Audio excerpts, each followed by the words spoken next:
Bonjour à tous, désolé un petit peu pour ce retard et ce manque de communication, on est tous un petit peu occupés sur les dents en ce moment. L'objectif de ces 4 vidéos par rapport au mois de novembre, c'est faire le point, première sur ce qui s'est passé au Sénat, la deuxième faire le point sur les bus auto-entrepreneurs, là, entrepreneurs d'Uber 70 000, vous imaginez le délire. La petite réunion de demain, si tout se passe bien, sur Bordeaux, et le point sur le 15 décembre et ce qui va se passer sur le 15 décembre. Donc on va commencer par le Sénat. Dans le processus législatif de la loi Grand-Guillaume, c'est passé à l'Assemblée nationale durant l'été et ça a été envoyé au Sénat pour être étudié. C'est le processus classique. Durant le passage au Sénat, les plateformes ont fait un énorme lobbying pour essayer de la dénaturer, la loi.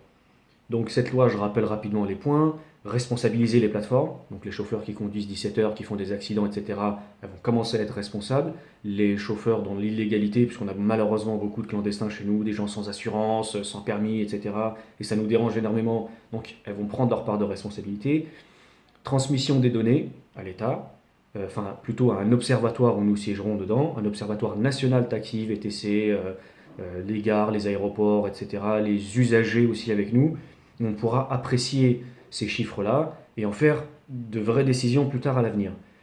La professionnalisation de la formation, puisque là c'était du grand n'importe quoi, hein, un QCM de 100 questions c'est n'importe quoi, on aura un tronc commun taxi VTC qui sera en théorie confié à une chambre où au moins il n'y aura plus de magouilles et des achats de cartes. Donc cette loi-là, elle dérange beaucoup les plateformes.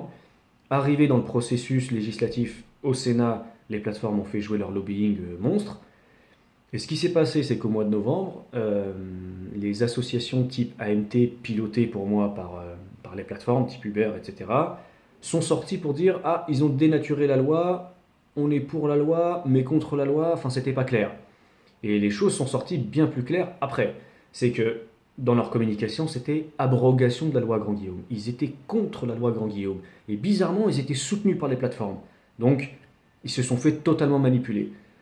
Bref, notre loi a été donc menacée. On a tous appelé à se mobiliser devant le Sénat en quelques jours. C'était urgent. À la finalité, c'est qu'on était beaucoup plus nombreux qu'eux. Pourtant, quand on sait que certains lotis ont une centaine de chauffeurs, 150 chauffeurs, des véhicules, etc., on pensait qu'il allait y avoir un raz-de-marée, mais on était même plus nombreux que les taxis, et c'est très bien. Commission mixte paritaire dans quelques jours, on verra ce qui va en sortir, mais on maintient la pression et on ne lâchera absolument rien par rapport à cette loi, parce qu'elle ne va tuer personne, on va juste poser les bases ensemble et en discuter lorsqu'on aura les chiffres officiels et on aura un peu responsabilisé tout le monde dans le secteur, donc c'est une bonne chose. Donc voilà, ça concernant la loi, il y a la commission mixte paritaire le 30 novembre, donc mercredi là. Il faudra absolument surveiller ce qui va se passer.